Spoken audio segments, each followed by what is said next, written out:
Olá, pessoal, sejam bem-vindos ao COSATcast, seu podcast jurídico. Em 28/6/69, no bar Stonewall Inn, em Nova York, que representava um refúgio da comunidade gay e transgênero naquela cidade, seus frequentadores reagiram a uma batida policial.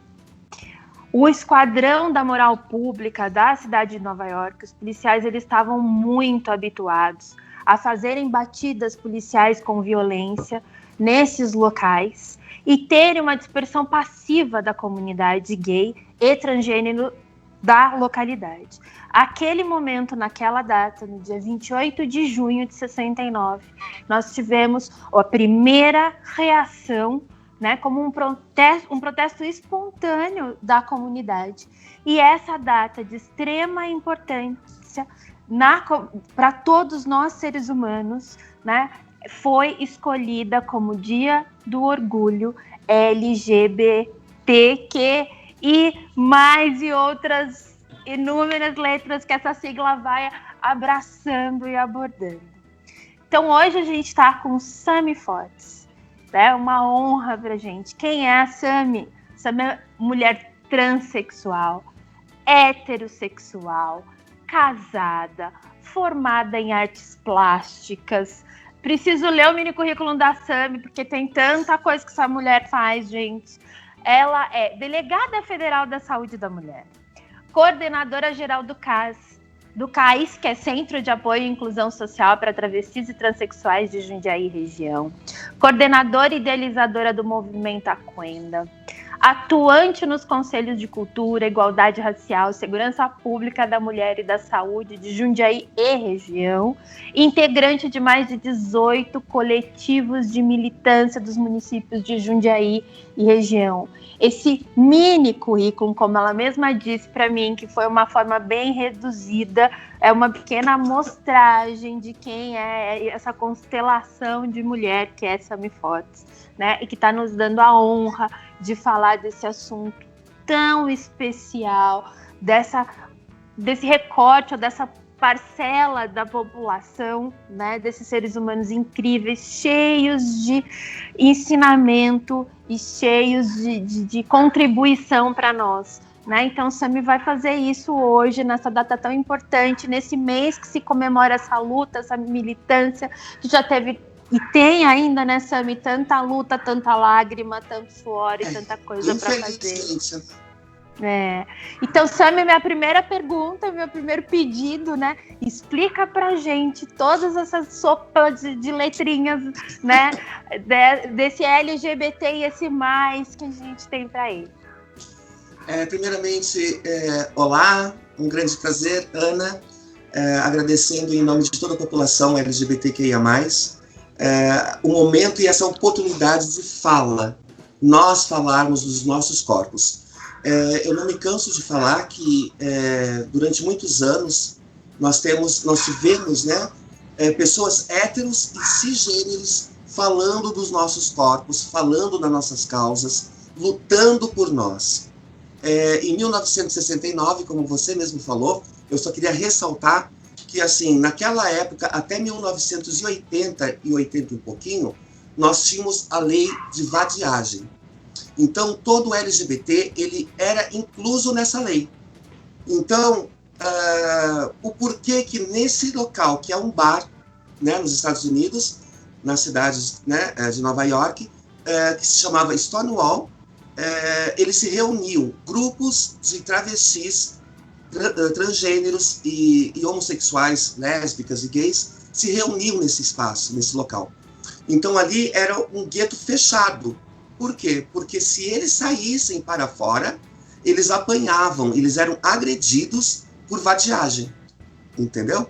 Então, olha só, essa revolução que eu costumo dizer, né, essa revolta aí que nós tivemos do Stonewall em 1969, ainda se perpetuou durante mais 20 anos, né? Em 1980, por volta de 84, 85, nós ainda tínhamos essa lei. Então, o que acaba acontecendo?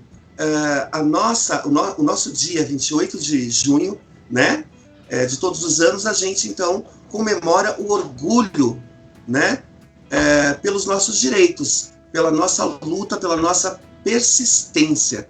E eu costumo sempre dizer que enquanto formos existência, seremos resistência. Então, esse ato, essa atitude de uma mulher transnegra, porque também é muito importante a gente ressaltar que foi uma mulher transexual, uma travesti que estava cansada de ter o seu corpo agredido, né, e excluso da sociedade, como parte lixo da sociedade. Naquela noite, a polícia foi lá fazer a abordagem de retirada de todos esses LGBTs nesse espaço, e ela falou: chega, no meu corpo você não vai mais bater. E a partir daquele momento, todos os LGBTs daquele espaço, daquele local, se unificaram em um corpo só, e aí começou toda a nossa história. E essa luta vem até hoje, 2020. O que é, né, na verdade, então, a sigla tão falada e tão difícil, muitas vezes, até de pronunciar, né? Eu confesso que, enquanto militante, ativista, LGBTQIA+, eu fico, assim, surpresa, né? Porque a cada semana, ou a cada mês, a cada 15 dias, aparece uma letrinha diferente. Aí eu falo, gente, mais uma, vamos lá estudar, vamos ver, então, o que é. LGBTQIA+.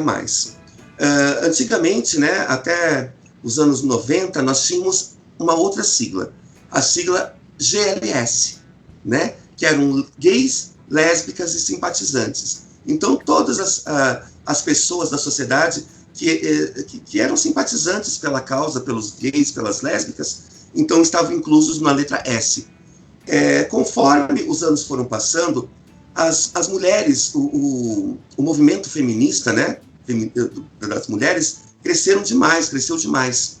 E as lésbicas se uniram, né, se unificaram nesse movimento feminista, e aí teve então uma nova reunião e uma nova letra, né, apareceu com força na militância para estar junto com os gays. Até então, somente os gays falavam por todos nós. Então, aí as feministas pediram que a letra L ficasse à frente, até mesmo na questão de uma coisa mais cordial, né? As mulheres à frente, por favor. Então, nós mudamos então de GLS, foi mudado, e aí foi incluso mais algumas letras que não estavam na representatividade do GLS. Então ficou LGBT, pronto. Somente 4 letrinhas aí. Aí, com o passar dos anos, hoje, então, a gente consegue, então, colocar algumas letras a mais na nossa sigla, que já estão sendo consideradas como novos gêneros, certo? E o mais, que depois eu vou explicar. Vamos por parte. Eu acho que antes, Ana, da gente começar a falar sobre a própria sigla LGBTQIA+, é necessário e importante para mim, sempre é de sumar importância quando eu tenho esse momento, essa oportunidade de fala, de falarmos sobre o que é identidade de gênero e orientação sexual. Porque para que as pessoas possam entender o que significa a sigla, é importante fazer essa tradução para a sociedade. Então, assim, orientação sexual. O que é uma orientação sexual? A orientação sexual é o que a pessoa sente, né, em atrativo, tanto como sentimento ou como sexualmente. Entendeu? Então, é a orientação sexual daquele indivíduo. A identidade de gênero, ela vem um recorte aí de 2 esferas, que eu costumo dizer, que é dos cisgêneros e dos transgêneros. Cisgêneros, a gente vem no binário, né, que é o homem e a mulher. Automaticamente, o cis, ele acaba aceitando a sua orientação sexual e a sua própria identidade de gênero. A mulher, no seu caso, né, você, Ana, é uma mulher cisgênera, né? Por quê? Porque você se reconhece, se identifica como mulher e aceita o seu órgão genital. Então, bate, né, na cisgeneridade. O homem aceita o seu órgão genital e aceita a sua identidade de gênero. Então, é compatível. O transgênero, Sami pode ser exemplo. No meu caso, eu nasci menino, né? Eu nasci menino e, com o passar do tempo, eu não me reconheci como menino. Eu sempre me identifiquei como menina, como mulher. Então, por isso que eu sou uma mulher transgênero, certo? Então, assim, o trans, tanto masculino como feminino, ele não aceita, né? Ele se identifica como mulher ou homem, mas não tem a aceitação do seu órgão genital, ok? Eu tenho alguma dúvida aí, Ana? Será sobre cis, sobre orientação e identidade? Consegui explicar? Conseguiu. Para mim, não. E eu espero que quem assista, quem escute, que também não tenha mais essa diferença, né? Que saia desse lugar de ignorância e consiga entender como é que funciona. Muitas vezes, né? Muitas vezes a gente acaba, nós LGBTs, a gente acaba meio que se ofendendo, né? E achando até que é algo mais pessoal mesmo, né? Que a pessoa acaba fazendo ou agindo ou falando algo sobre a nossa identidade de gênero ou sobre a própria sigla. Mas hoje, enquanto militante ativista, representante da população LGBT, eu sei que muitas vezes é a falta realmente de informação. Mas, Sami, hoje existem as redes sociais, existe a internet, basta você chegar lá e você vai ver o que é, né? Mas tem pessoas que a gente precisa desenhar. Então, a gente está aqui exatamente para isso. É para desenhar para essas pessoas que acabam ainda não entendendo. Então, vamos lá. Sigla LGBTQIA+. Vamos começar, então, com a letra L. A letra L, ela vem sendo representada por todas as mulheres lésbicas. Mulheres lésbicas cisgêneras, ou seja, reconhece-se como mulher, só que a sua orientação sexual não é por um homem. Então ela deixa de ser hétero e ela se torna lésbica. Mulher que gosta de uma mulher. Ok? Essa é a letra L. A letra G. A letra G vem com os homens gays. Os gays, os nossos grandes parceiros aí de militância, e na verdade, durante muitos anos, eles vieram na frente da nossa militância, trazendo respaldos, né, de políticas públicas, e eu sempre tenho o maior respeito e orgulho por todos os meus amigos gays. Gays, então, se identificam com a sua identidade de gênero enquanto homem, só que não tem a parte hétero na sua orientação sexual. Então, gay é homem que gosta de homem. Então, temos os nossos gays, letra G. Letra B. A letra B, ela vem representada pelos bissexuais. Bissexuais é o homem e a mulher que tem a sua orientação sexual passível para os dois gêneros. Ou seja, uma mulher, ela pode ser bissexual, gostando de homens e mulheres. Ela fica com homens e fica com mulheres. Bissexual masculino, o homem bissexual é o homem que curte ficar com homens e com mulheres. Certo? Nós temos, então, L, G, B e agora vem o T. A letra T, ela se divide também em 2 ou 3 vezes TTT ou TTs, que são transgêneros, travestis e transexuais. Qual a diferença, Sam, de ser uma pessoa transgênero, de ser uma pessoa transexual e de ser uma pessoa travesti? Hoje, a gente inclui todos esses T's em um T só, né?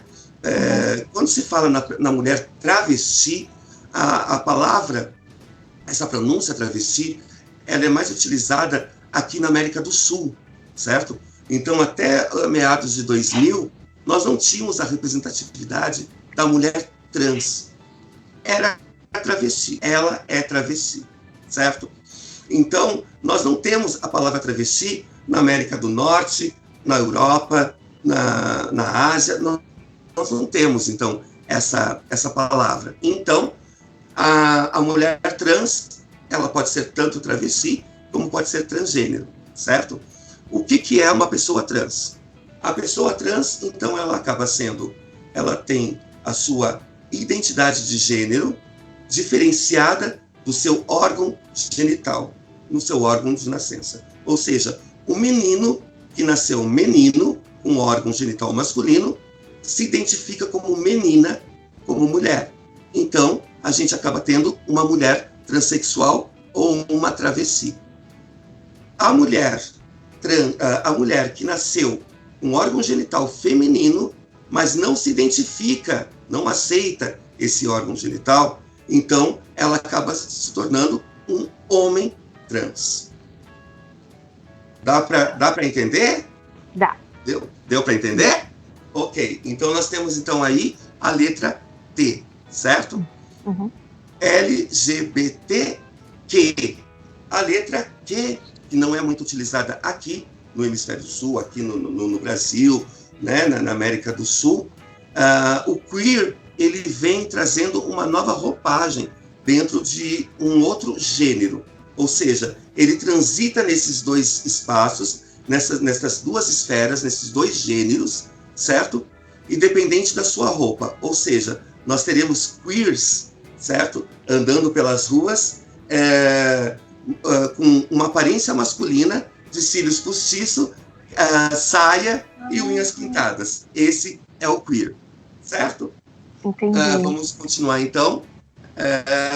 LGBTQ, I, a letra I. A letra I, ela vem sendo representada pelos intersexos, certo? Pelos intersexuais. O que é uma pessoa intersexo? Antigamente, nós utilizávamos a palavra hermafrodita. Hermafrodita é a pessoa que nasce com os dois órgãos no mesmo corpo, certo? Então, esses são os nossos intersexos. Pessoas que nascem com dois órgãos no próprio corpo, e eles fazem a escolha, né, que os intersexuais sofreram demais enquanto hermafroditas, porque eram considerados até aberrações da natureza, né, até meados de 1990. E logo ao nascer, os intersexuais eles tinham retirado deles o direito de escolha, ou seja, já quando nascia, o pai ou a mãe dos intersexos, dos intersexuais, escolhiam o que seria homem ou mulher. E aí, com o passar dos anos, o que acabou acontecendo? Muitos pais que escolheram aquele filho para ficar com o órgão genital feminino, porque eles queriam uma menina, com o passar dos anos, eles viram que trocou completamente a identidade de gênero dessa pessoa. E aí, então, vinha uma grande problemática, né, de saúde mental. Aí vem essa parte todinha que, durante muitos anos, a gente tinha que ser analisada por psicólogos e psiquiatras, porque éramos considerados como pessoas com CID, né? Então, aí que vem toda uma grande história aí, e a gente iria ficar uma noite inteira, uma manhã inteira, um dia inteiro, falando sobre todas essas questões. Letra I, então, são representados pelos intersexuais. A letra A. A letra A, eu brinco muito nas minhas palestras, em todo momento que eu tenho a oportunidade de fala, para falar assim que eu não consigo entender como pode existir pessoas assexuadas, né? Eu brinco demais. Por quê? São pessoas que não precisam e não praticam o ato sexual. São pessoas que somente chegam a se apaixonar até por árvores, né?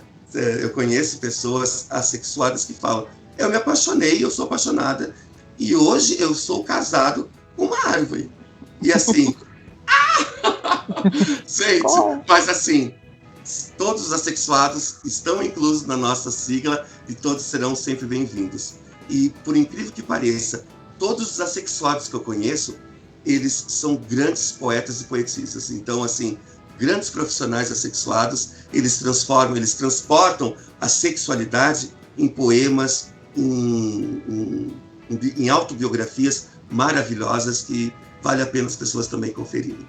E aí eles vivem em outra dimensão, né? É outro mundo, né? É outro mundo e temos que respeitá-los. E aí nós temos o mais. Esse mais, até eu fico passada. Como eu iniciei a nossa conversa, nós temos então, e eu tenho uma colinha aqui, tá? Porque não tem problema. A tia Sami já está numa certa idade que ela não consegue segurar tudo ao mesmo tempo. E aí, então, eu peguei para falarmos que dentro da letra do mais, existe, então, outros gêneros, outras pessoas, né, que se consideram de outros gêneros, certo? Então, todos esses outros gêneros estão inclusos no mais. Dentro do mais, nós temos, então, diversas palavras, diversas letrinhas. Nós temos os pansexuais e os polissexuais, certo? Que estão inclusos, inclusive, e são confundidos muitas vezes com os bissexuais, né? Então, assim, nós temos o pan, que são pessoas independentes do gênero ou de todos os gêneros, ok? Nós temos o polissexual, que na verdade são vários gêneros, tá? E é bom lembrarmos também que assim como o demi, que existe, certo? Letra D, nós temos o bria, que é a outra letra G, nós temos o frey, que é a letra F, nós temos o lit, que é a outra letra L, nós temos o abro e cúpio. Então são muitos outros gêneros que estão vindo e que até eu acho que vale a pena a gente, em outra oportunidade, Aninha, falarmos sobre esses outros gêneros, porque para mim é sempre de sumar importância que a sociedade conheça, né, se informe, para não vir fazer os futuros, né, LGBTs que ia mais aí, sofrerem por exclusão ou por não identificação do seu próprio gênero. Sim, importantíssimo. Eu acho que a gente pode, aquilo que eu falei para você quando eu te convidei, né? É a primeira de várias. O que a gente tem para explorar sobre esse assunto é gigantesco. É muito grande. É uma constelação, né? A gente tem bastante. Exatamente, de letras e gêneros aí. Só nesse início eu já aprendi algumas coisas, né?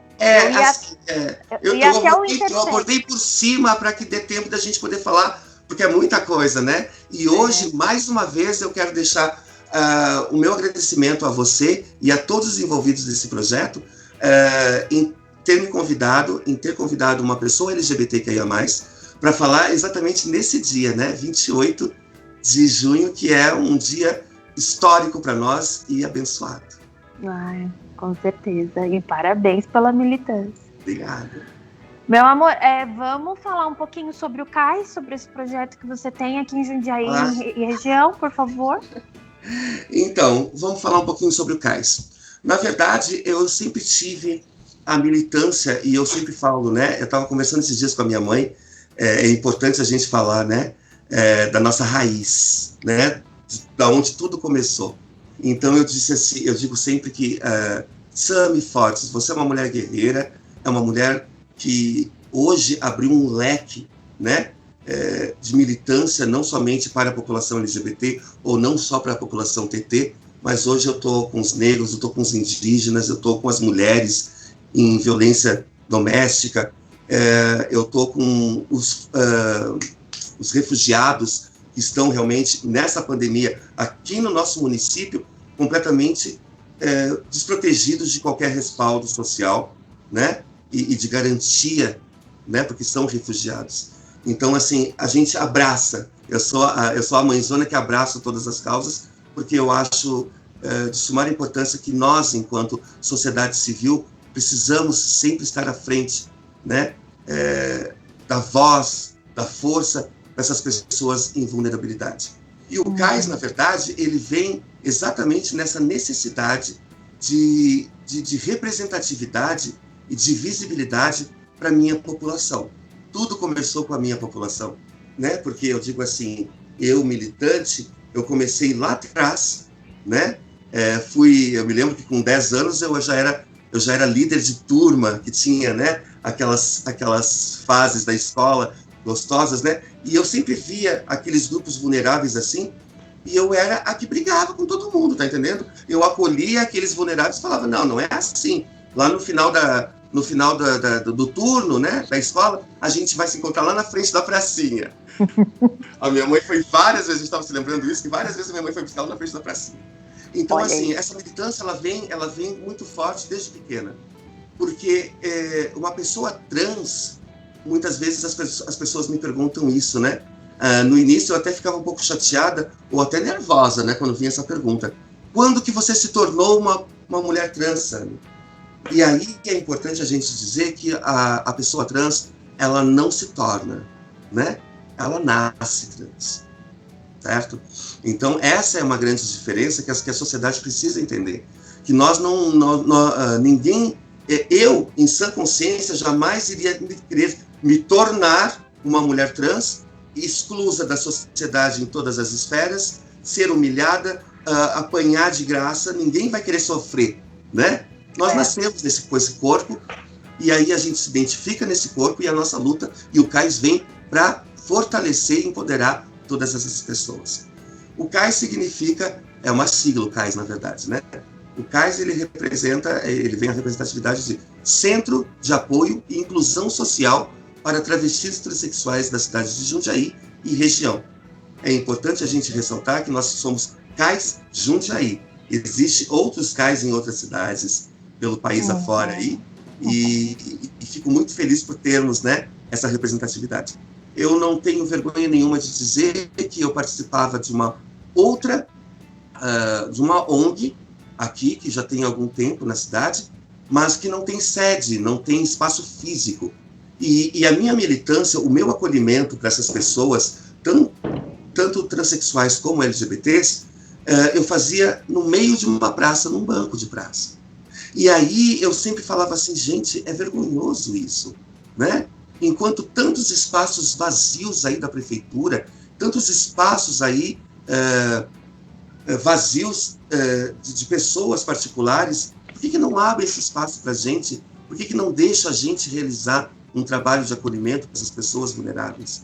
E aí, no dia 29 de setembro, que é o dia da parada LGBT aqui de Jundiaí, aconteceu de nós termos os nossos direitos de sair na parada retirados da prefeitura, né? A prefeitura, então, quis cancelar a nossa parada LGBT, querendo nos excluir da visibilidade da sociedade, queriam nos jogar num espaço fechado, e é justamente o contrário. A parada LGBT, de todos os lugares, ela vem nessa representatividade, nesse pavio de pólvora aí, né, do Stonewall, e desse dia 28 de junho. Então, quanto mais a gente tiver a visibilidade, né, maior serão as garantias de direitos nossos, de políticas públicas que a gente tanto angariia na nossa luta LGBT. Então, aí eu peguei e falei assim, gente, chega, eu não vou ficar mais passando por isso, não. Eu não vou passar por isso. Aí, a Sami é meia louquinha, né? Aí conversei com uma grande amiga minha que tem uma clínica de psicologia. Ela tinha uma sala lá, vazia, na clínica dela. Sendo uma clínica de psicologia, eu falei assim, eu vou juntar o útil ao agradável, né? Então, eu faço o acolhimento dessa transexual, desse homem trans, e já passo para um acolhimento emergencial com os próprios psicólogos da clínica. E assim começou. Perfeito. Tirei dinheiro do meu bolso e comecei a fazer o pagamento do aluguel e de todas as demandas que eu precisava naquele momento. Hoje nós estamos aí com alguns meses do CAIS, e eu sempre fui muito privilegiada e muito abençoada. Eu digo que a minha vida é virada em bênçãos. A minha militância é de bênçãos, é de muita luta, mas o meu grande mestre, ele sempre está ali junto comigo. E com isso, durante esses meses, o CAIS, ele vem recebendo, né, anjos que Deus manda para mim, né, lá para o CAIS, que são grandes profissionais, que são simpatizantes da nossa causa e que, então, unificaram os seus trabalhos profissionais junto com o CAIS. Hoje nós estamos com uma equipe, né, de 24 pessoas, 24 grandes profissionais. Hoje o CAIS, ele está completamente estruturado para acolher e receber, principalmente nesse momento tão difícil, né, que o mundo está vivendo, que o nosso município está vivendo, né, juntamente com o mundo, esse caos mundial, que é a pandemia Covid-19, né? Muitos dos nossos infelizmente já foram, não somente a sociedade civil num geral, né? Você sabe muito bem disso, né, Ana? Mas, então, o CAIS, ele vem hoje com grandes profissionais, sendo a nossa entrevistadora de hoje, fazendo parte, né, desse time aí, que eu tenho o maior orgulho, e já de antemão também agradeço a você e aos outros 3, 4 profissionais advogados da sua equipe, né, que estão junto com a gente, dando o maior apoio. É de sumar importância as pessoas saber, a sociedade saber que esses profissionais, eles são voluntários, gente. Então, assim, eles dedicam um pouquinho do seu tempo, né, e do seu conhecimento profissional e da sua garra profissional para uma população que até então não tinha nada, não tinha ninguém. Então, assim, é uma bênção. Hoje nós estamos, assim, com a nossa equipe de RH, né, que formula, a gente pega, porque, assim, o porquê da importância de ter um espaço como o CAIS para essa população, né, é exatamente porque nós nunca tivemos respaldo de nenhuma esfera, certo? Até o ano passado, a gente apanhava e não entrava como crime na lei. Você sabe muito bem disso, né, doutora Ana? Que a nossa população era simplesmente ignorada. Então, a gente nunca conseguiu fazer um mapeamento, né, da violência LGBT. As pessoas nunca vão encontrar em lugar nenhum, certo, esse mapeamento até 2019, porque nós não tínhamos, a gente entrava como agressão, certo? Não é verdade? Como se não existisse, né? Acabava mesclando tudo isso, né? Exatamente. Hoje, então, a gente já tem esse respaldo, né? Graças a Deus, mais uma vitória nossa aí, o STF acordou, né? Para que tivéssemos esse direito de que homofobia e transfobia fosse criminalização, né? Dos mesmos méritos do racismo, né? Dos negros, né? Então, a gente consegue garantir, mas ainda estamos na luta porque tem muitos lugares que ainda não estão respeitando essa lei, certo? Então, assim, hoje, então, nós temos o RH, que é um exemplo rápido que eu quero passar. Por que precisa de um RH especial para a população TT ou LGBT? Por quê? Pegando um histórico geral da nossa população, principalmente de transexuais e travestis, somos expulsas de casa muito cedo. Os familiares não aceitam. Existe transfobia já no início da vida dessas pessoas. Então, o que acontece? O que acaba acontecendo? Quem não é expulso de casa sofre muito bullying nas escolas. Então, abandona a escola muito cedo. É retirado de casa. O que essa pessoa vai garantir para o seu sustento? Como essa pessoa vai sobreviver? A única porta que a gente abre, que a gente consegue abrir, entrar e viver, é no mundo da prostituição. Sendo esse mundo da prostituição, você trabalha na noite. Então, você trabalha à noite e dorme o dia inteiro. Você acorda, toma banho, volta para a prostituição à noite, e assim é o dia a dia dessas pessoas. Essas pessoas travestis e transgêneros não têm um curso técnico, um curso profissionalizante, não terminou seus estudos. Como é que vai conseguir? Quem é que vai dar oportunidade para uma pessoa que não tem nenhum currículo decente para apresentar numa entrevista? Nós tivemos para você ter uma noção, nós tivemos em 2018 a empresa Destro, aqui de Jundiaí, no município, entrou em contato comigo porque abriu vagas para transexuais. Eu fiquei super feliz, super contente. Aí a moça do RH falou assim para mim: Sami, consegue 6 mulheres travestis e traga elas para elas virem fazer uma entrevista aqui com a gente. Eu tive que escolher, porque assim, tem situações e situações. Tem mulheres trans que ainda vivem como escravas hoje na prostituição, certo? Vem muito jovem do Pará, do Norte, do Nordeste, no sonho de ter os seus corpos perfeitos, bonitos, são iludidas por cafetinas e cafetões, certo? Eles investem, no caso, R$5.000, e a pessoa acaba tendo uma dívida de 20 mil. Então, é um trabalho escravo, porque aquilo vira uma bola de neve. É outro assunto. Então, o que acaba acontecendo? Quando nós escolhemos essas 6 mulheres trans, essas 6 travestis, elas não dormiram durante uma semana, preocupadas. Sami, como é que eu devo me comportar? Sami, que roupa que eu vou colocar? Eu não tenho roupa decente, Sami. Eu só tenho roupa para noite. Sami, que maquiagem eu posso utilizar? O que eu vou apresentar no meu currículo? E eu fiquei quase louca junto com elas, porque eram 6 mulheres trans em cima de mim durante uma semana para a gente elaborar e conseguir fazer com que elas fossem fazer a entrevista. Então, esse é um dos pontos que eu acho de sumar importância a gente ressaltar que o CAIS faz esse respaldo hoje de garantia para preparação. A gente capacita e qualifica hoje mulheres transexuais, travestis e homens trans para o mercado de trabalho. Nós temos, então, uma equipe de profissionais psicólogos que estudaram exatamente para essa nossa população. Então, eles conhecem exatamente quais são as demandas e necessidades que nós precisamos ter como garantia de se expressar e de uma devolutiva que a minha população precisa para fortalecer a sua mente, a sua saúde mental e, enfim, o seu dia a dia.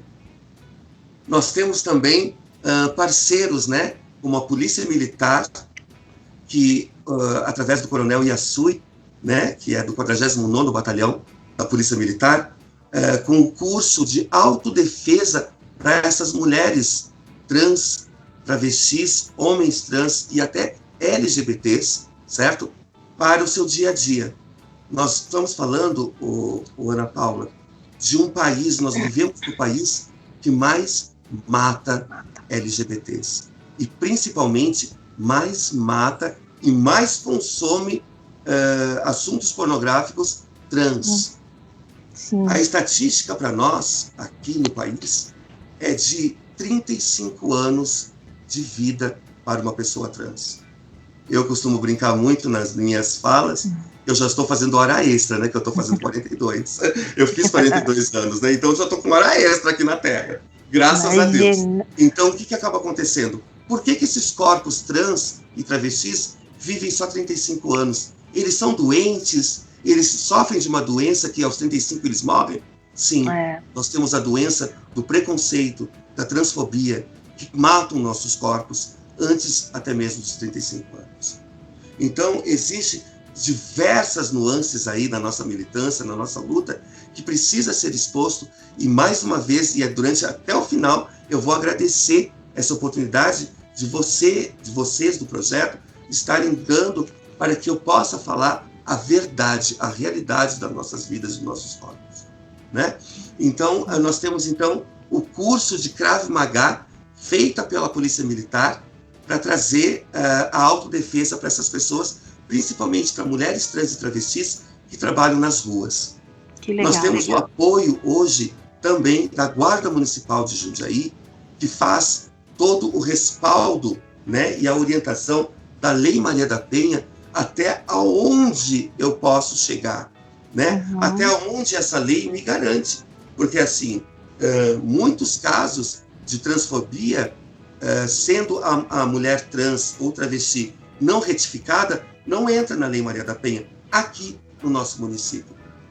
Os delegados e delegadas não aceitam, entendeu? Somente quem é retificado. Você apanhou, você está com o rosto totalmente deformado, mas você tem a sua retificação, você entra na Lei Maria da Penha e a gente continua o processo. Caso contrário, você vai então se dirija a uma delegacia, a uma DP qualquer, e aí você faz um boletim até de ocorrência eletrônico, porque a gente não quer a sua presença. A verdade, ela é nua e crua. E é bom expor, né, Sami? É bom que todos tenham consciência, até para que a gente possa mudar, né?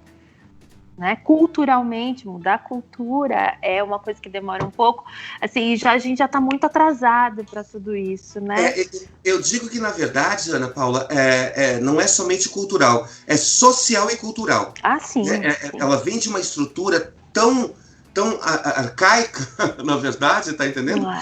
Que, assim, recentemente eu tive uma palestra eu fui convidada para estar num grande grupo, né, educacional aqui de Jundiaí, porque estava aparecendo crianças trans, né, adolescentes trans, pans, bis, gays, lésbicas, e a direção, a equipe de direção lá estava meio perdidas, né, até os psicólogos, né. Eles chegam e eles querem que o nome deles seja posto na lista de chamada como um nome social, né? Exato. E eles estão brigando com a gente. Então, o que eu fiz? O que eu quis entrar na educação? Por que eu estou também na educação? Né? Uhum. Porque, para você... Eu estou falando algo de 30 anos atrás, tá? 30 e poucos anos atrás. Eu, enquanto adolescente, enquanto jovem adolescente, eu não tomava água na escola para não ter vontade de fazer xixi e não ir no banheiro. Você tá entendendo? Porque eu cheguei a ser violentada e agredida dentro do banheiro masculino, e quando eu fui, porque eu falei assim, gente, eu preciso ir no banheiro, né? Uma criança apertada, ela faz até na calça, tá entendendo? Exato. Então, como eu não podia entrar naquele banheiro masculino, porque os meninos estavam sempre atentos para ver se eu ia entrar, porque eles entravam de comboio, assim, de arrastão, e me espancavam. E quando eu resolvi ir no banheiro feminino, eu fui retirada. E a minha mãe foi chamada porque eu entrei no banheiro feminino. Então, assim, o sofrimento, as nossas exclusões, elas vêm muito cedo. Elas vêm muito cedo. E eu fui criança, você foi criança, e assim, não precisa ser pediatra e nem uma grande profissional da área de pediatria para saber que a criança não tem maldade, a criança não tem preconceito. A criança, ela vem naquela estrutura, naquela criação, do que ela reflete aquilo que ela enxerga, o que ensinam para ela, certo? Então, o que acaba acontecendo? Quando eu fui convidada para ir nessa instituição e começar a fazer palestras na educação, e aí nós tínhamos também aquele agravante, né, que eu não podia falar sobre ideologia de gênero, que é uma coisa que eu nunca soube que é isso, né, porque eu desconheço isso. Então, eu falei assim, gente, não adianta eu falar, eu vir aqui na escola, falar uma vez, um dia, uma manhã ou uma tarde ou uma noite, com 300, 500, sei lá quanto número de alunos da escola, um dia, porque os outros 364 dias, eles não vão nem sequer se lembrar da situação. Então, o que eu fiz? Eu mudei essa situação. Já que nós vivemos numa cidade mega preconceituosa, mega conservadora, machista, homofóbica, transfóbica, racista e elitista, eu mudei o jogo. Ou seja, se eu não consigo entrar diretamente para a questão, eu vou pelas beiradinhas. Então, o que eu fiz? Na educação, eu prefiro, e até hoje, prefiro, até hoje, ministrar um bate-papo, na verdade, né? Com os profissionais, com os educadores. Eles, sim, estão 360 e poucos dias com os alunos, né, nas escolas. E isso é muito interessante, está sendo muito gratificante fazer esse bate-papo, essa conversa com os educadores, porque conforme eu vou falando sobre as letras, sobre o que é orientação sexual, identidade de gênero, falando sobre a diversidade em si, eles veem uma retrospectiva em reconhecimento dos seus alunos. Sabe aquele aluno da 5ª série? Sabe aquele aluno da 8ª série? Sabe aquela fulana? Sabe? E aí eles vêm reconhecendo os corpos. E aí eles conseguem, então, fazer uma didática exatamente com a inclusão educacional pedagógica, que é uma coisa que eu luto muito para que tenhamos aqui, né? Principalmente na nossa educação municipal. Porque assim, somente a gente conversando e capacitando e qualificando os profissionais que estão à frente, na linha de frente, para cada causa, né, para cada esfera, é que nós vamos conseguir fazer a desconstrução do preconceito. Então, o CAIS, ele também vem nessa parte de educação. Nós vamos dar educação, vamos formalizar todas as meninas e meninos, homens e mulheres trans, que estão precisando, que não terminaram, que não concluíram seus estudos, para que a gente tenha um currículo nota 10 aí para eles, né?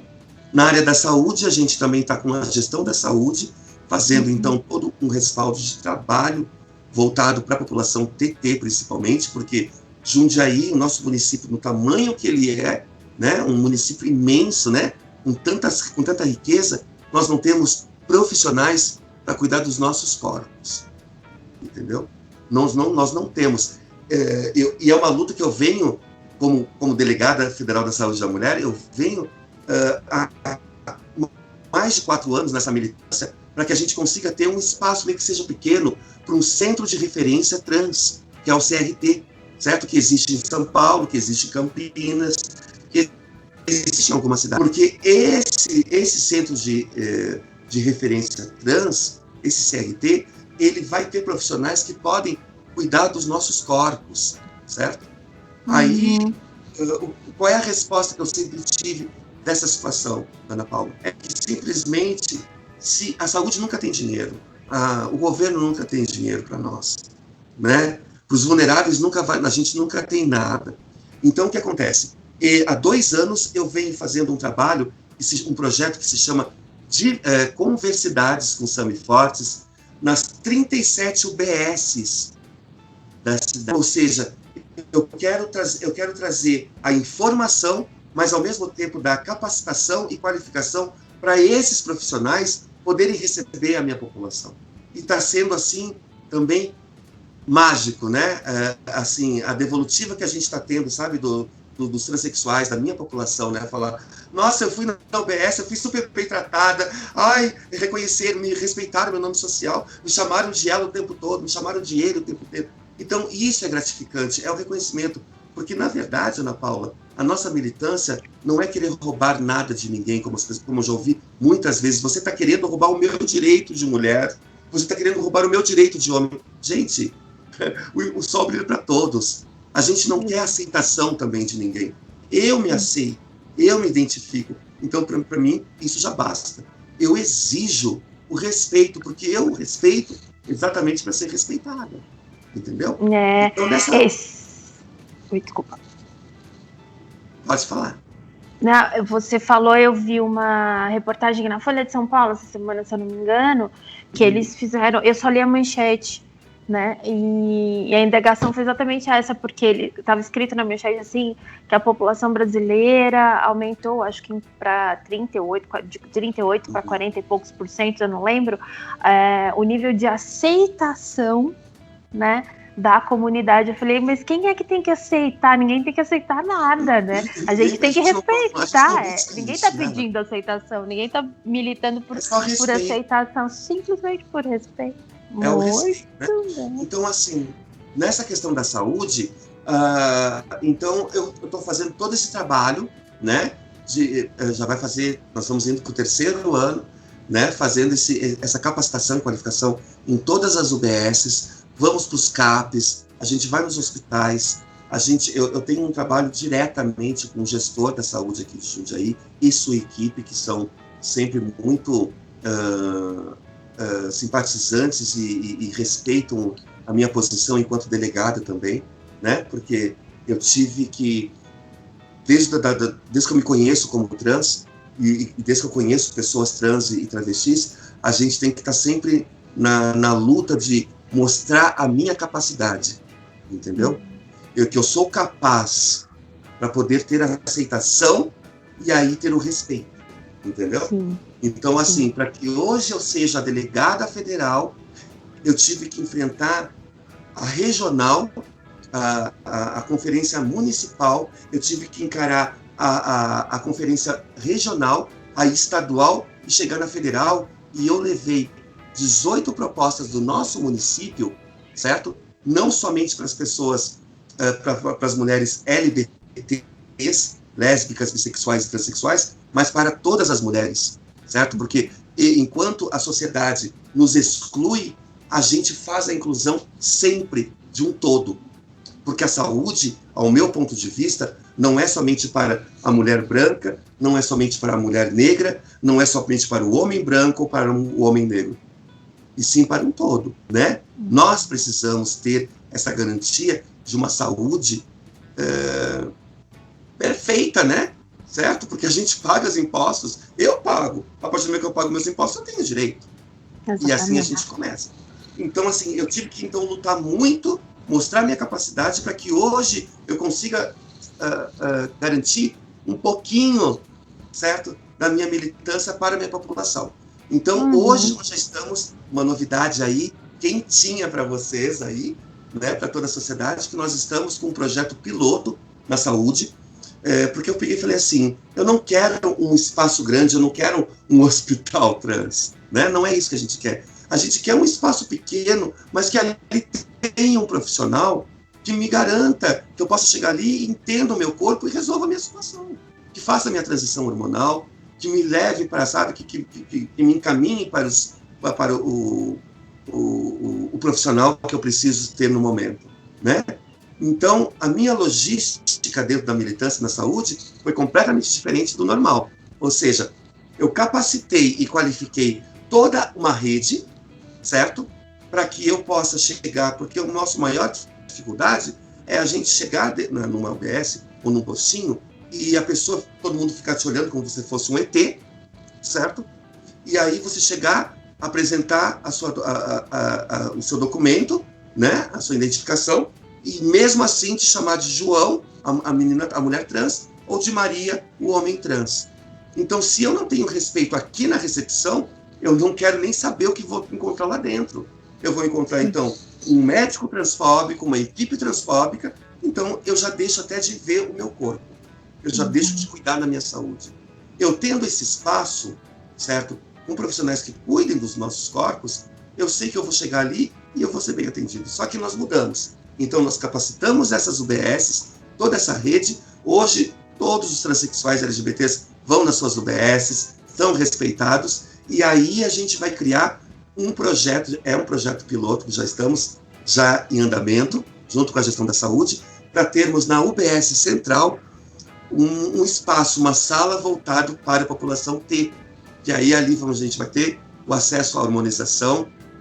Temos um problema gravíssimo na saúde de transexuais e travestis, que é a questão do silicone industrial. Né? É uma situação que já vem aí de muitos anos, e muitas mulheres travestis e transexuais acabam morrendo por causa dessa situação. O que é o silicone? O silicone industrial nada mais, nada menos é do que óleo de avião, certo? É algo completamente químico, que... Tóxico. Oi? Tóxico. Completamente tóxico. E assim, é tudo clandestino, né? É tudo clandestino.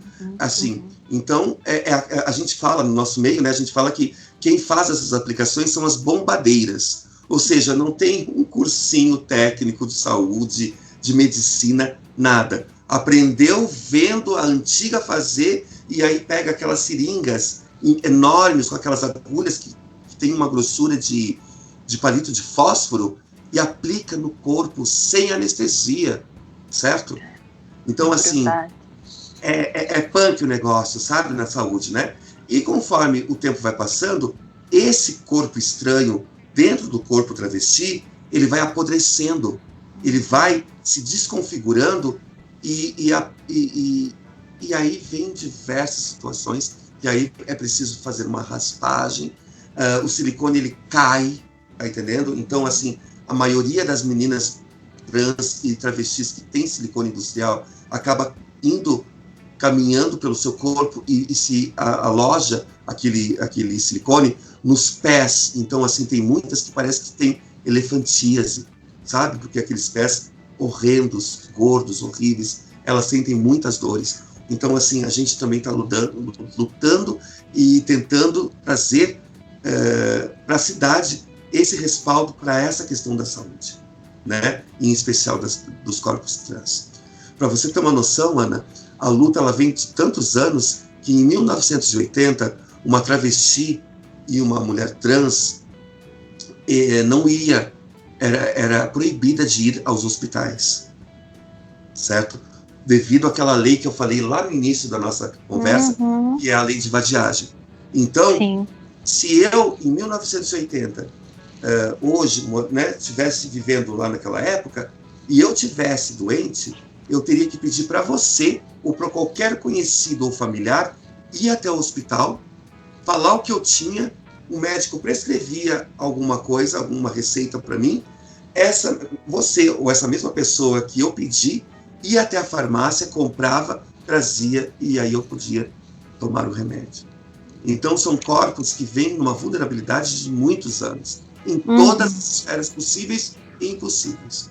O CAIS, então, vem, voltando ao CAIS, o CAIS hoje dá esse direcionamento a todos os transexuais para que a gente consiga garantir um atendimento, um acolhimento de saúde um pouquinho melhor.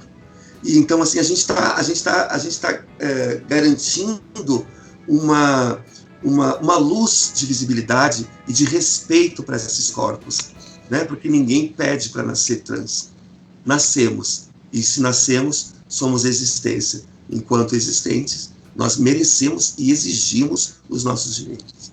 O CAIS, então, vem com isso, vem com esse propósito. O CAIS é o que eu chamo de direitos humanos na prática, né? Na efetividade. Os direitos humanos, assim, são os direitos humanos que saem do papel, né? Que saem dos livros, que saem da lei, e é a efetivação dele. Muito bem, moça, quanto trabalho, né? Só quero deixar claro também que nessa pandemia, logo no início, quando a pandemia estava lá para a Itália, para aqueles outros, na Europa, o Sebrae ele entrou em contato comigo e falou assim: Sami, para a sua população que está aí nas ruas, que é uma população vulnerável, vamos fazer um cursinho aí rápido de um dia para você dar a orientação certinha sobre o auxílio emergencial que nós vamos ter, que o governo vai oferecer para a população. Só que se elas não correrem, elas vão perder o direito delas. Como sempre é no Brasil, né? No nosso país. Então eu fiz, e assim, participo do comitê de enfrentamento, né? Aqui, na Prefeitura de Jundiaí. Então, assim, eu tive também um apoio muito grande da ANTRA, que é a Associação Nacional de Travestis e Transsexuais. Então, eles me deram todas as informações de como eu poderia passar para essas profissionais do sexo, porque é impossível, em termos de pandemia, não realizar o trabalho delas. O trabalho delas tem que ter o toque, tem que ter o contato com o seu cliente, né? Então, lá fomos nós correr para fazermos, né, esse cursinho. Então, assim, eu consegui beneficiar e ajudar, auxiliar todas as transexuais e travestis que fazem um trabalho como garotas de programa. Elas estão sendo assistidas desde o início com máscaras. O CAIS, ele conseguiu distribuir até hoje, nas minhas contas, nas nossas contas lá no CAIS, mais de 2.000 máscaras, certo? Mais de 1.000 e poucos, né? Estava em 1.400 álcool em gel, mais de 1.000 cestas básicas para não somente transexuais. E aí é o importante. Conforme a gente abriu esse espaço, aqui na cidade, no nosso município, a cidade são 2 ruas de prostituição. A rua de cima, a rua superior, é das transexuais. E a de baixo é das mulheres cis, né, das garotas de programa. Então, é impossível eu fechar os olhos e me fazer de cega para aquelas mulheres que também não estão tendo respaldo do governo, não, viu? Não vai atrás achando que a mulher cis, porque é a garota de programa, mas ela é cis, ela está garantida, ela não está garantida com nada, certo? Muito pelo contrário, para você ter uma noção, nós estamos com 18 casos lá no CAIS, de mulheres que têm filho, que trabalham sozinhas e que tinham aquele direito dos 1.200, né? Eu acho que é esse valor. Isso. E elas não conseguiram porque seus ex-companheiros, pais dos seus filhos, correram na frente e conseguiram pegar esse auxílio. Usou o CPF do filho, coisa que eles não são pais presentes, coisa que eles nem sequer querem saber daquela criança. Mas na hora de pegar o dinheiro, aí o safado está lá. E aí veio o CAIS. O CAIS veio, deu assistência a essas mulheres até hoje, na parte psicológica, porque abalou muito essa pandemia, a saúde mental de todos nós. Né? Foi no geral, está sendo geral. Então, assim, aí veio as mulheres que sofrem violência doméstica dos seus companheiros, ou de algum familiar, ou de algum conhecido, ou de algum monstro, né? Que eu falo que são monstros, né? Bate mulher. Então, o CAIS abriu as portas, estamos com essas meninas, estamos com essas pessoas, veio os refugiados. Então, assim, nós abrimos o nosso leque. Enquanto, Ana Paula, a sociedade nos exclui e nos limita a ficarmos no nosso gueto, nós abrimos para a sociedade. Muito bem, Sam. Que trabalho lindo, viu? É o que eu falo. Direitos humanos, direitos humanos, direitos humanos na prática, efetivo. Isso, né? Que aula. Muito obrigada, mesmo, pela existência do CAIS, pela oportunidade das parcerias, pelo ensinamento, pela aprendizagem, né? A gente só tem a te agradecer. Imagina. Posso passar para a próxima pergunta? Bora lá. Ai, olha, se eu estiver falando muito, você me trava, porque senão a gente vai passar aí uns 2, 3 dias conversando. Não tem problema nenhum. Vamos lá, meu bem. Uma coisa assim, já puxando um pouquinho para o direito, né? A gente tem o nome social, uma coisa que também houve uma boa briga jurídica, discussão, né? Em busca do direito à retificação do registro civil para a utilização do nome social. Isso foi muito importante também. Isso demorou bastante no mundo do direito. Quando a gente fala uma coisa recente, a gente está falando de 10 anos, né? Porque demora mesmo um pouco. A gente tem muita luta jurídica, além dessa do teu empenho. Exato. A gente tem muita luta jurídica ainda. Então, hoje, não. Hoje a gente tem esse respaldo legal, esse respaldo jurisprudencial, inclusive, para a possibilidade da retificação do registro civil para a utilização do uso do nome social. Queria que você me falasse um pouquinho como tem sido isso na prática, né? Na prática, isso tem sido fácil? Tem se conseguido isso tranquilamente? Né? Não só do respeito, acho que o respeito pelo uso do nome social, você falou exatamente, até no atendimento da saúde, você já exemplificou. Em todas as esferas, né? Em todos os âmbitos. Isso. Uhum. Então me fala um pouquinho. Respeito da sociedade e ainda respeitar os nomes sociais.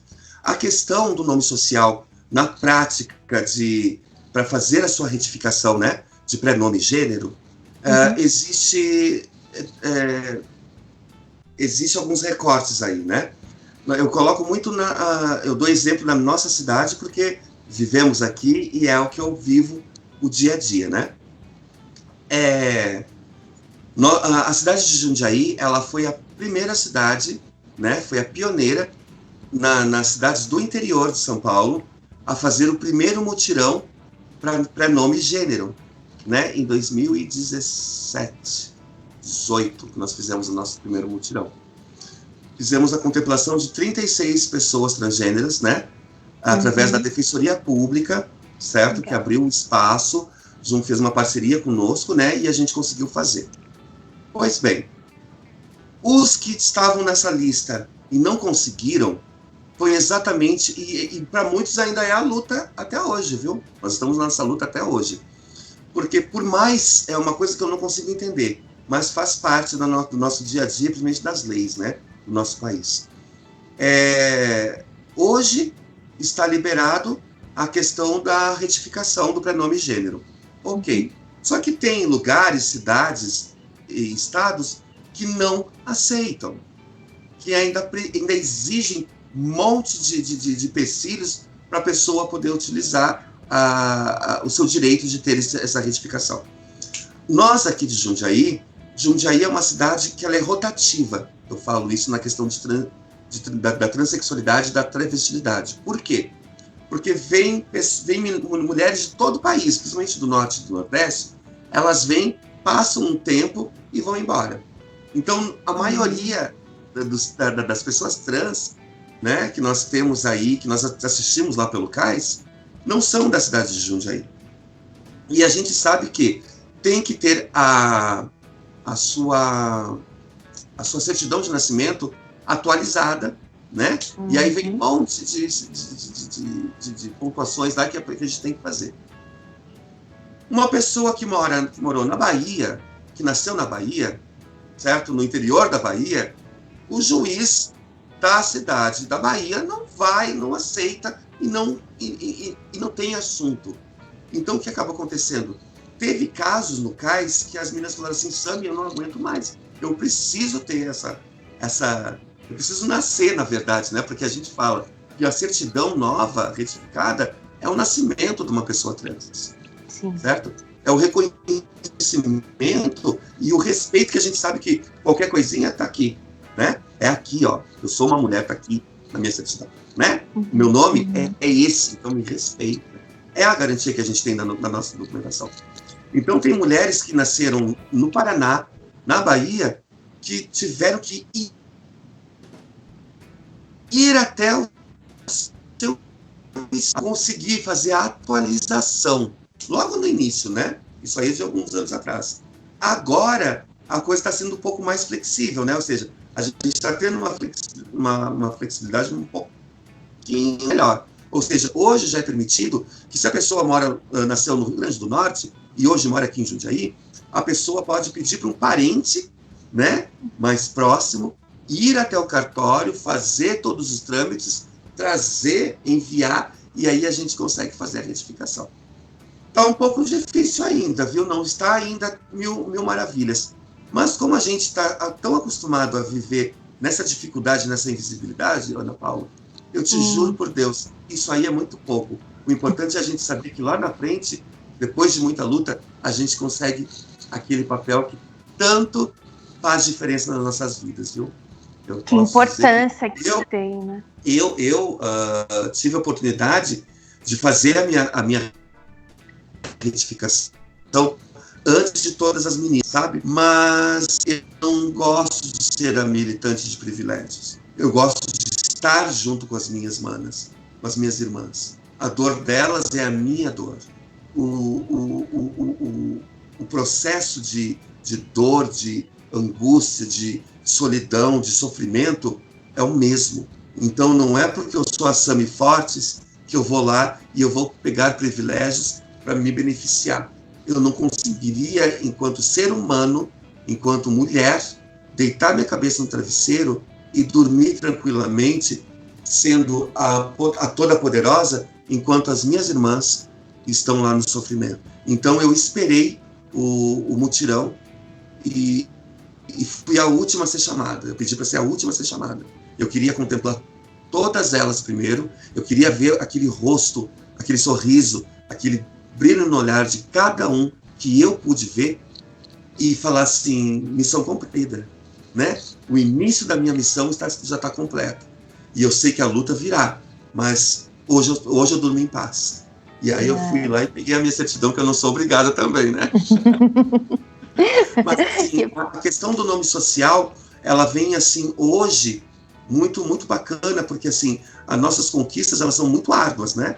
Hoje a gente consegue ter o campo já garantido nas fichas, tanto na saúde como no profissional, numa ficha cadastral. Hoje a gente tem esse nome social, graças a Deus. O nosso prefeito aqui, apesar dos pesares, assinou para nós ali, então tá tudo ok. Ah, que bom. Aqui, pelo menos tá, né? Mas o Brasil é bem grande, né? A desigualdade, ela é bem... A desigualdade ainda existe muito. É um abismo, quase. Meu amor, outra coisa. Vamos falar um pouquinho de adoção. A gente tem, né, também uma luta por trás do Instituto da Adoção. Então, num primeiro momento, só quem poderia adotar eram pessoas casadas, depois expandiu um pouquinho, evoluiu um pouquinho, pessoas que viviam em união estável. Aí a gente evolui um pouquinho mais, pessoas solteiras podem, né? Mas havia uma dificuldade para as pessoas, para casais homoafetivos. Exato. Né? Só se usava essa expressão. Então, peraí, se eu tinha uma lei que autorizava o solteiro a adotar, uma pessoa sozinha adotar, o que impediria na questão de fato de um casal homoafetivo? Então a gente tinha aí um olhar deturpado, vamos fazer de conta que não acontece da lei, que a gente sabe que isso é uma questão de evolução. A minha pergunta, especialmente, assim, como que é no dia a dia, ou se você tem essa referência, quando a gente fala de adoção por um casal trans, né? Ou não necessariamente casal, mas que tenha uma das partes, seja trans, por exemplo, porque a gente fala muito juridicamente da adoção de casal homoafetivo. Mas você explicou no início que não necessariamente, né? eu tenha isso. Como que funciona, se você tem esses dados, se você sabe me falar? Então, assim, nós temos 2 viés aí nessa sua pergunta, porque quando a gente fala em adoção LGBT, a gente fala da luta que é de pessoas LGBTs poderem ter esse acesso livre, garantido, né, de poder fazer uma adoção a uma criança, certo?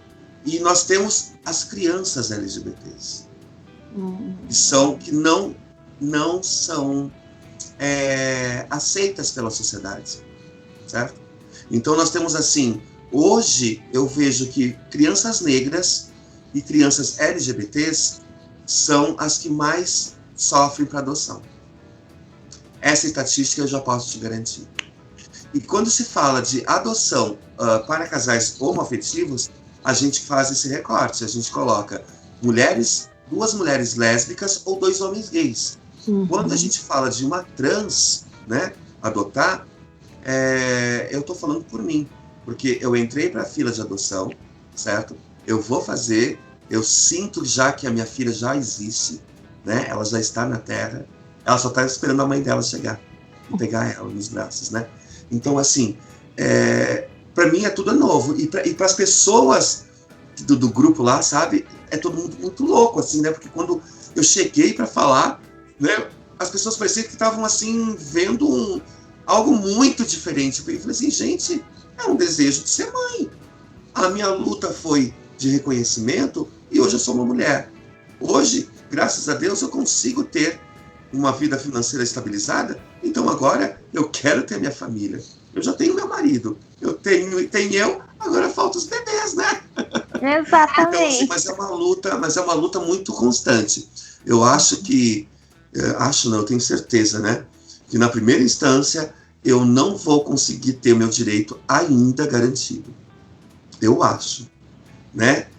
Assim como aconteceu em diversas situações da minha vida, não é aquele preconceito direto, entendeu? Então não vão falar, você não está preparado porque você é trans. Não é isso que vão falar para mim.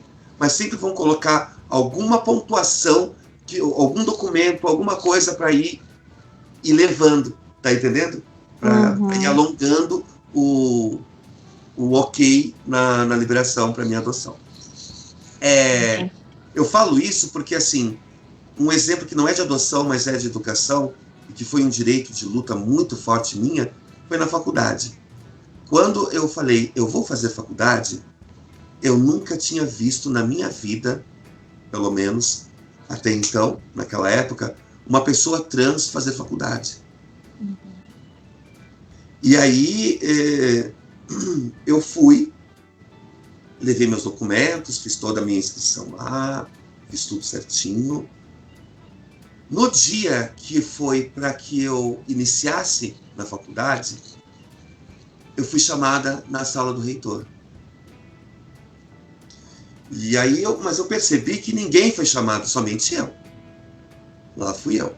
Chego lá, bati na porta com toda a minha educação, porque eu sempre, é uma coisa assim que eu acho que, eu falo que eu vim de berço porque eu tive educação, né? Não é o valor monetário, não é dinheiro, é educação, é saber criar. Esse foi meu grande mês de ouro. Então, bati na porta, entrei, sentei e eu vi um homem branco, cisgênero, completamente transfóbico, de olhar fixo no papel, porque ele não conseguia me encarar, né? E aí começou a enrolar, falou, ele me apresentou 5 folhas. Essas 5 folhas grampeadas era um termo de compromisso com mais de 80 cláusulas que eu tive que ler uma a uma, me impedindo. Na verdade, aquilo ali era um empecilho para que eu entrasse, que eu, né, ingressasse na faculdade. Ou seja, uma daquelas cláusulas eu não ia aceitar e aí eu não ia poder entrar, entendeu?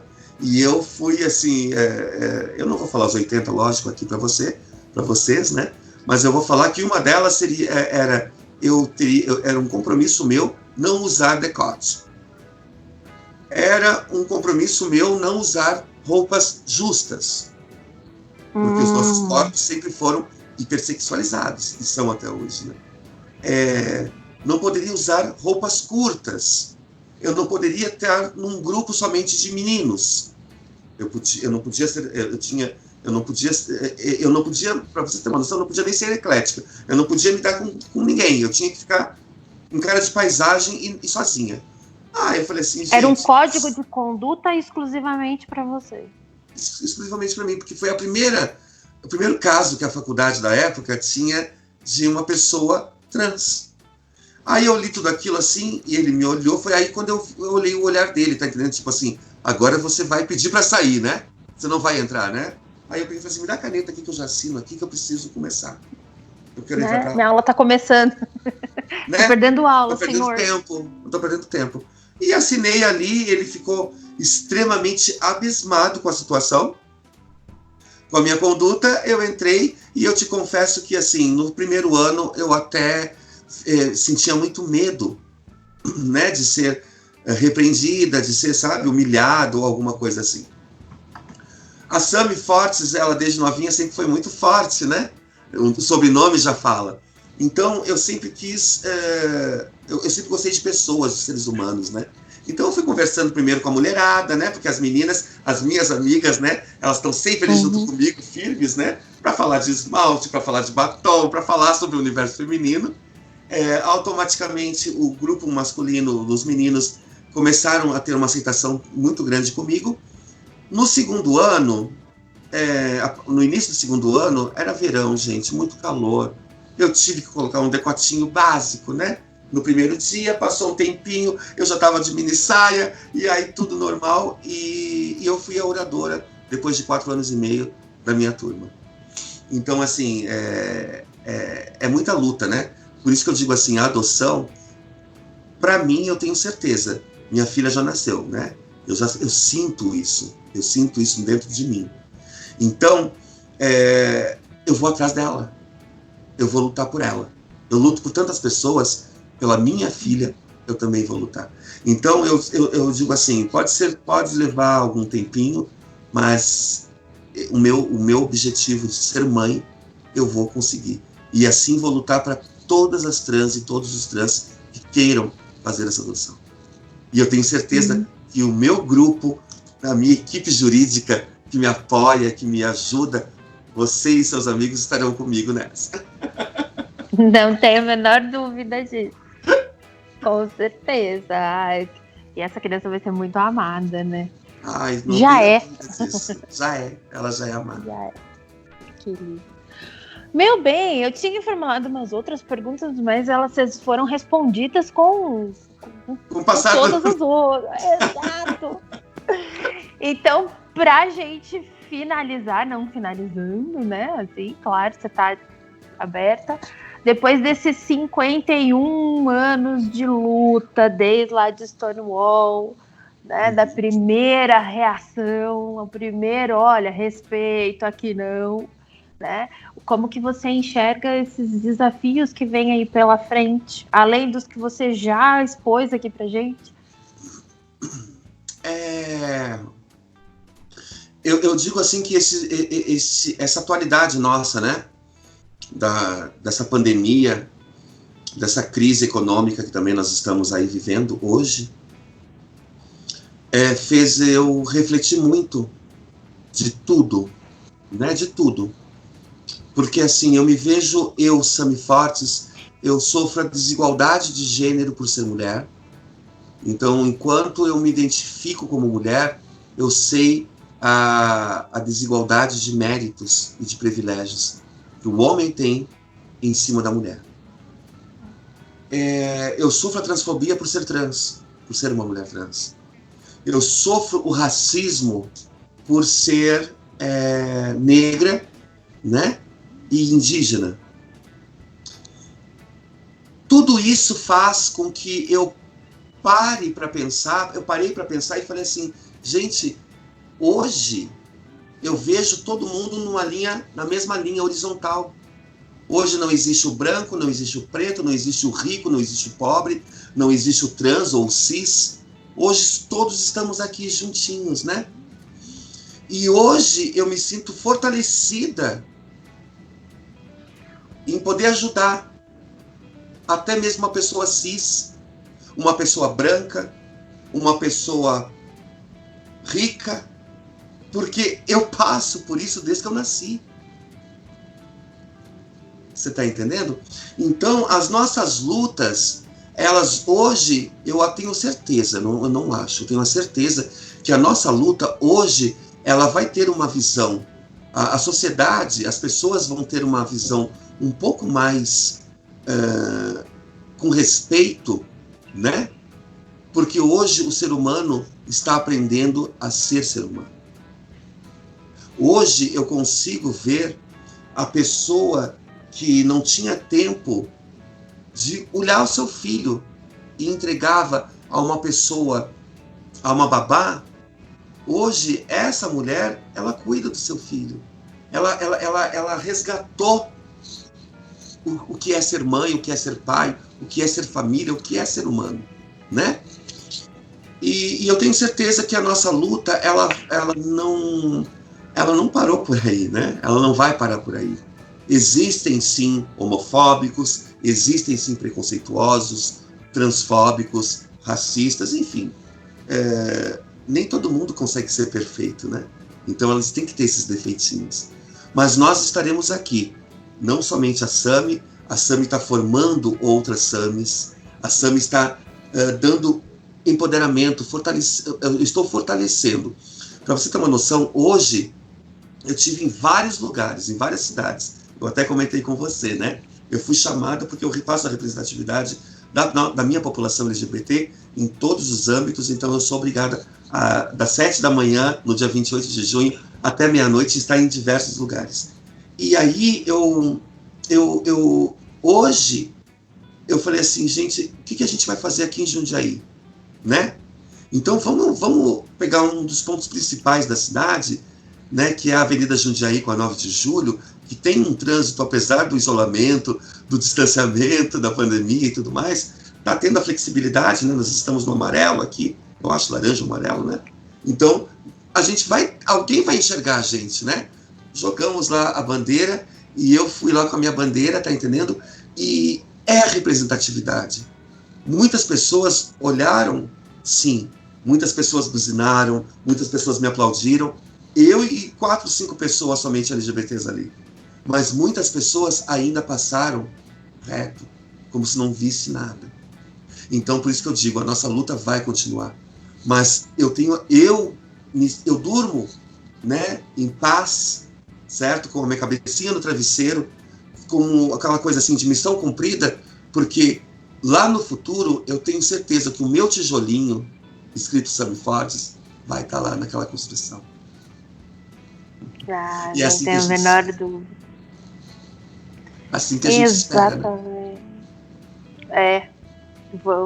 Essa luta, ouvindo nesse tempo de tão estranho, né, no mínimo, que a gente está vivendo. Nada será como antes, viu? Espero, né, que pro melhor. Eu também espero. Né? Mas ouvindo isso de uma pessoa como você, que está nessa luta direta, né, que está nessa convivência direta, é um conforto, é uma ponta de esperança. Que bom. Sabe? Que bom. Sim, é um acalanto. Estamos aqui para isso, né? Estamos aqui para fazer a unificação do universo, né? Sem caixinhas, sem rótulo. Sem rótulo, sabe? Nós somos seres humanos, estamos aqui, vamos viver, vamos ser felizes, gente. Olha, ela fala tanto. Não tem problema. Desde manhã. Meu amor, até para você poder descansar. Então eu vou encerrar essa nossa primeira entrevista, porque a gente tem assunto para falar aí. Como você falou, a gente pode marcar fazer vários eventos. Vamos, a hora que acabar essa pandemia, vamos ver se a gente consegue fazer isso presencialmente, né? Vamos expandir, sim. Eu quero te agradecer imensamente pela disponibilidade de um dia como o de hoje, que você está tão requisitada, que é o dia, né, para você. Já vou para outra cidade. Ah lá, imagina. Estou tomando todo o seu tempo, mas assim, essa disponibilidade. É um grande prazer.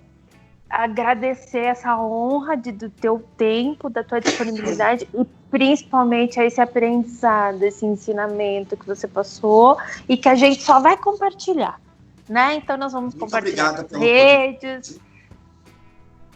Estamos aqui. Eu aqui, você aí. Usem máscara, por favor. Exatamente. Fiquem em casa. Quem puder ficar em casa. Exatamente. E muita força. Muito obrigado em nome de toda a população. E até a próxima, se Deus quiser. Um beijo no coração de todos.